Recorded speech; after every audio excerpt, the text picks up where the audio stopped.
A palavra do Senhor. De onde procedem guerras e contendas que há entre vós? De onde, senão dos prazeres que militam na vossa carne? Cobiçais e nada tendes, matais e invejais, e nada podeis obter. Viveis a lutar e a fazer guerras. Nada tendes, porque não pedis. Pedis e não recebeis, porque pedis mal, para esbanjardes em vossos prazeres. Infiéis, não compreendeis que a amizade do mundo é inimiga de Deus? Aquele, pois, que quiser ser amigo do mundo, constitui-se inimigo de Deus. Ou supondes que em vão afirma a Escritura, é com ciúme que por nós anseia o Espírito, que Ele fez habitar em nós? Antes, Ele dá maior graça, pelo que diz, Deus resiste aos soberbos, mas dá graça aos humildes. O último versículo do capítulo 3, se você observar aí, irmãos, versou sobre a paz. E é curioso que ele termina falando sobre paz e começa falando sobre guerra. Tiago quer nos pontuar que a sabedoria do alto sabe bem delinear esses termos aí. Ele é da paz e ele evita a guerra. Alguém pode concluir que dentro da igreja não deve ter conflitos. Alguém pode levar essa conclusão, chegar a essa conclusão. Ou alguém pode pensar que entre casais, crentes principalmente, não deve ter brigas ou algum conflito. Se você parar exatamente no capítulo 3, queridos irmãos, você pode ter essa conclusão de que entre a igreja, no meio da igreja, não acontece algum tipo de conflito, algum tipo de guerras. Mas se você continuar lendo Tiago e toda a Bíblia, amados, perceberá que as coisas não são tão simples assim. Se você ainda não presenciou algum conflito na igreja, se você ainda não teve nenhum conflito bastante acalorado como casal, isso prova que você acabou de se casar.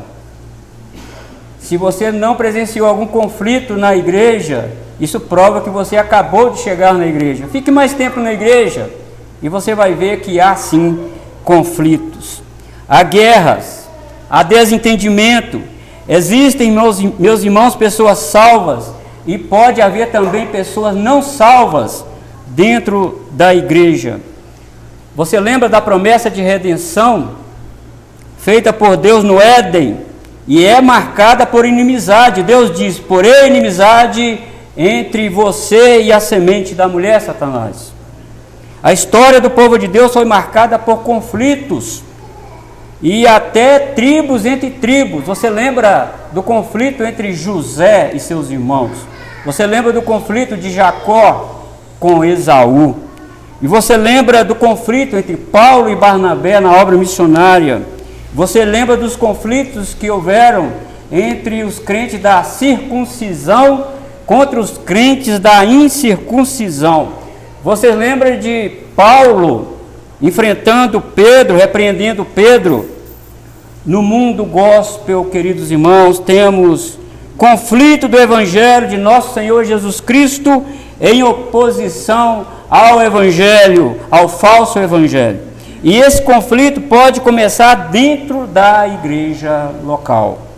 Temos famílias também mandatárias dentro da igreja, famílias que acreditam que mandam na igreja. Isso também pode ser um estupim para gerar conflito. E você pode estar perguntando aqui nesta noite, de onde nasce tanta confusão? De onde vem tanto desentendimentos, conflitos e guerras? Há uma fonte, queridos irmãos, que nutre tudo isso. E para resolver essa questão, precisamos primeiramente entender todo o enredo dessa fonte. Precisamos também estancar a fonte, tratar a causa e não as consequências. Não adianta colocar esparadrapo numa região que precisa ser cirurgiada. Portanto, meus irmãos, nesta noite nós vamos falar sobre os conflitos pessoais, são evidências de um problema interno. Os conflitos pessoais são evidência de um problema interno. E como podemos saber que os conflitos evidenciam um problema já existente? Esse texto, queridos irmãos, nos dá 3 diretrizes. E para nós sabermos a verdade, temos a conclusão exata disso, nós precisamos agir de 3 maneiras. Primeiro, versículo 1, façam um diagnóstico da fonte, versículo 1. De onde procedem guerras e contendas que há entre vós? De onde? Por que as pessoas brigam entre si? Ou mais especificamente, de novo, por que os casais brigam? Será que a incompatibilidade de gênero e de gênio? Uma toalha molhada em cima da cama já desencadeou muitas brigas e já levaram muitos casais à separação. E o que dizer sobre contendas que existem entre casais por causa da lâmpada acesa, da janela aberta ou da janela fechada, de louças sujas na pia, de ter ou não ter filhos, o orçamento, o cartão de crédito, entre outras coisas afins. Vamos pensar, amados irmãos, são essas coisas as causas das brigas ou elas são consequências de causas que ainda não foram diagnosticadas? Olhe para o seu corpo. Como o seu corpo funciona? Quando o seu corpo sente dor, a dor não é a causa. A dor é o seu corpo gritando para você que existe um problema sério de saúde com o seu corpo. A dor já está te apontando, é uma sirene que diz, procure um médico porque existe um problema no seu corpo. Então você já entendeu aqui, queridos irmãos, que o ponto de Tiago, as circunstâncias externas não são as causadoras das brigas. Elas são resultados de uma panela de pressão no interior do homem. Tiago continua apontando o problema com a fonte, essas lutas e conflitos pessoais e até, queridos irmãos, coletivos, têm uma fonte que as nutre. A circunstância tem o trabalho somente de externar o problema. O problema já existe dentro da pessoa. Então Tiago começa, de onde procede? Os prazeres que militam na vossa carne. O desejo, queridos irmãos, não é ruim em si mesmo, porque podemos ter desejos bons, podemos desejar coisas boas, mas o uso que Tiago faz aqui do substantivo hedonê, de onde vem o nosso hedonismo, o prazer, é um desejo que exige uma conclusão favorável. É um desejo que queima o seu interior e enquanto você não satisfaz esse desejo, ele não sai de você. É isso que Tiago está pontuando aqui. O problema é quando somos dominados pelos desejos, ao ponto de haver guerras e dissensões até mesmo dentro da igreja. Escute isso, queridos irmãos. Uma coisa boa pode se tornar num resultado ruim. Quando buscamos satisfazer os nossos desejos, excluindo Deus e também as pessoas que convivem conosco, esse desejo pode desencadear um conflito e pode até dividir famílias e dividir também igrejas. Quando colocamos, amados irmãos, o nosso desejo acima dos demais, mesmo se ele for bom e honesto, podemos estar enchendo um barril de pólvora e uma faísca de fogo vai jogar tudo pelo alto. Então você viu, de onde vem brigas, de onde vem contendas? São das circunstâncias externas? Não são, é do coração. Nasce do nosso coração. E o segundo aqui, meus queridos irmãos, que nós podemos chegar a uma conclusão verdadeira, examine as evidências, versículo 2 e 3. Cobiçais e nada tendes, matais e invejais e nada podeis obter. Viveis a lutar e a fazer guerra, nada tendes porque não pedis, pedis e não recebeis, porque pedis mal para esbanjardes em vossos prazeres. Tiago nos mostra que há uma flagrante decepção naquele que busca satisfação pessoal em si mesmo. Há uma cobiça, há uma luta, há uma guerra que levam muitos à morte por causa de desejos de autossatisfação. Essas são evidências que não podem ser ignoradas, amados irmãos. Agora, quando os desejos nos decepcionam, a razão se perde pelo caminho e daí vem a agressão física, vem a agressão emocional, vem a agressão verbal e até morte. Esses são sintomas de um coração doente, diz Tiago. Está lá dentro isso. Pessoas morrem vítimas de desejos frustrados de alguém. Eu quero te dar um exemplo aqui. Você se lembra do rei Acabe? Ele era rei. Ele tinha ao seu dispor as melhores bebidas, mas ele quis possuir a vinha de Nabote. Talvez a vinha de Nabote abastecia o palácio de vinho, mas ele não se satisfez com isso. Ele queria a vinha de Nabote. Por que o rei quis isso? Porque existia um desejo pessoal acima do coletivo. Ele não respeitou a propriedade privada, era uma herança. Você percebe que os desejos não controlados podem levar à morte? Por que eu digo isso?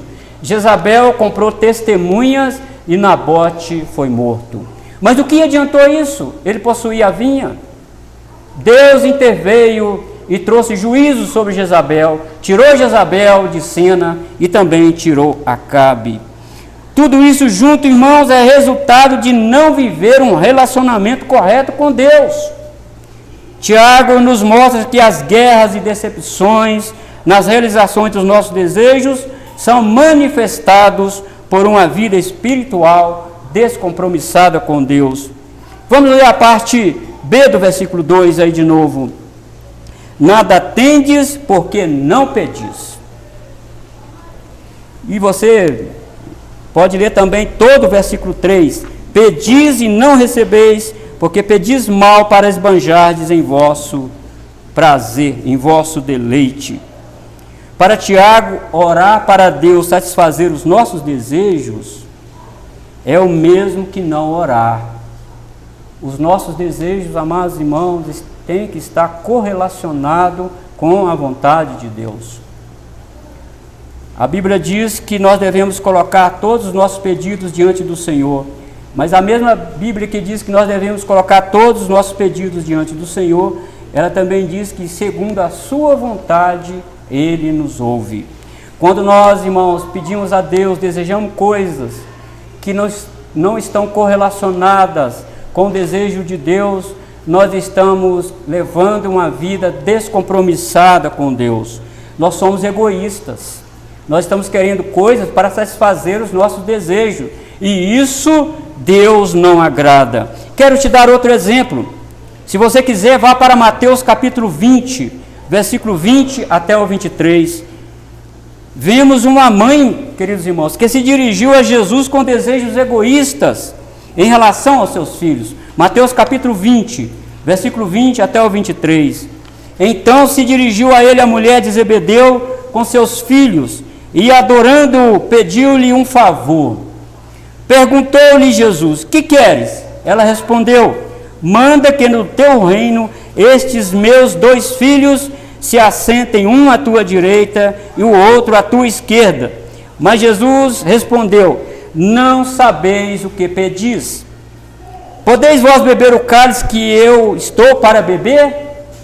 Responderam-lhe: podemos. Então lhes disse: bebereis o meu cálice, mas o assentar-se à minha direita e à minha esquerda não me compete concedê-lo. É, porém, para aqueles a quem está preparado por meu Pai. Aqueles, queridos irmãos, que vão assentar à direita de Jesus, e também aqueles que vão estar à sua esquerda, são os que Deus já preparou de antemão. Jesus disse: isso não compete a mim, isso é já uma decisão do meu Pai. Será que essa mãe não sabia que está à esquerda de Jesus são os que receberão malditos para o fogo eterno? Amados irmãos, podemos ter desejos que nunca veremos o seu cumprimento nesta vida, porque ele confronta a vontade soberana de Deus para nós. Enquanto a mãe queria ter os seus desejos cumpridos, em contrapartida vemos Jesus sendo submisso ao desejo de Deus. Meu Pai já decidiu e eu não quero contrariá-lo. Como evitar as brigas, queridos irmãos, dentro da igreja? Como evitar as brigas também como casais? A Escritura em Filipenses capítulo 2, versículo 3 e 4 diz: nada façais por partidarismo ou vanglória, mas por humildade, considerando cada um os outros superiores a si mesmos. Ou seja, queridos irmãos, não tenha cada um em vista o que é propriamente seu, senão também cada qual o que é dos outros. Abandone o espírito de criança, abandone o espírito infantil. É criança que briga por partidarismo. Isto é meu, isto é meu. O apóstolo Paulo diz: nada façais por partidarismo, nem por vanglória, mas por humildade. Agora, ouça isso, queridos irmãos. Não vamos nos esquecer que Tiago está escrevendo para grupo de pessoas dentro da igreja, ou por várias igrejas ao mesmo tempo. E como já vimos, havia pessoas que estavam negando cuidado aos órfãos e viúvas e ainda diziam que eram religiosos. Havia um rico que estava oprimindo os pobres e eles usavam sua influência nos tribunais para que seus desejos fossem realizados. Examine a causa. Por que você pede e não recebe? Observe as Escrituras. Talvez você está querendo uma coisa que é para gastar nos seus prazeres, e isso Deus não agrada. Se, irmão, nós precisamos diagnosticar a fonte, se nós precisamos, queridos irmãos, examinar as evidências, nós agora, em terceiro lugar, descubra os caminhos, queridos irmãos, por onde os conflitos vêm. Ele não vem no ar, ele tem uma trajetória, ele usa uma vereda para chegar até o nosso coração. O versículo 4 e 6 nos fala isso. E o primeiro caminho, queridos irmãos, que os maus desejos entram em nosso coração é por infidelidade espiritual. Infiéis. A língua grega nos fornece o sentido de uma pessoa casada que vive como se ela não fosse casada. Essa pessoa ignora os termos da aliança do casamento, os desejos do marido. Escute isso, amados. Os desejos do marido têm que ser para a sua esposa, e os desejos da esposa têm que ser para o seu marido. Fora disso é infidelidade. Assim também deve ser nosso relacionamento com o Senhor. Relembrando, amados irmãos, a primeira pergunta do nosso catecismo: qual o fim supremo e principal do homem? Resposta: é glorificar a Deus e alegrar-se nele para sempre. No Antigo Testamento, a nação de Israel estava vinculada a Deus, como se fosse um voto de casamento. Por isso, adorar deuses falsos era o mesmo que prostituição. Da mesma maneira, a igreja está vinculada com Cristo, com sua noiva. Não podemos desejar coisas que Cristo desaprova. Infiéis, diz Tiago aqui. Então, qual caminho os maus desejos vêm? Aonde ele trilha? De onde ele vem? Ele vem pelo caminho da infidelidade espiritual. Mas o segundo caminho, a escolha do lado errado. Não compreendeis que a amizade do mundo é inimiga de Deus? A vida cristã, amados irmãos, é única e exclusiva. Ou estamos do lado de Deus, ou estamos do lado do mundo que jaz no maligno. Não podemos ter um pé no caminho estreito e outro pé no caminho largo. Jesus diz que aquele que não é por ele é contra ele, que aquele que com ele não se ajunta, espalha. Note que ao falar de desejos, Tiago não se refere a somente desejos sexuais. Ele diz sobre desejos como realização pessoal. Desejar se realizar pessoalmente, escute isso, amados irmãos, não é pecado. Não é. Você deve desejar se realizar pessoalmente. Mas quando esse desejo quebra a unidade da igreja, quando esse desejo é maior do que desejar a Deus e viver segundo a sua vontade, torna-se em guerra e automaticamente nos colocamos como amigos do mundo. Quantas pessoas, amados irmãos, estão em conflito consigo mesmas e com a igreja, porque viveram a vida procurando se realizar pessoal, e por causa disso o mundo influenciou mais o seu pensamento do que a palavra de Deus influenciou. Quando se dedica mais tempo, ouça isso, amados, quando se dedica mais tempo, mais prioridade, mais esforço mental, mais energia para se realizar pessoalmente, em detrimento do reino de Deus, torna-se infidelidade, torna-se amigo do mundo e inimiga de Deus, e os conflitos vão só aumentando. Muitos estão bastante debilitados espiritual e fisicamente.